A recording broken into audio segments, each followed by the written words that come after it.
Quite impressive, isn't it? The Haval H6 has been dominating the sales charts in its niche for years on end, and it's been the cornerstone for Great Wall Motors. Now I've got this brand new Haval H6 right next to me, and while its body size hasn't changed much from the 123 model, it's had a facelift for sure.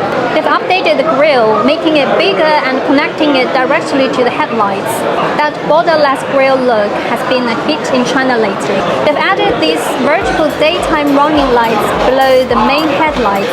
At the back, they've ditched the full-width taillights, which in my opinion makes it more sleek and cohesive.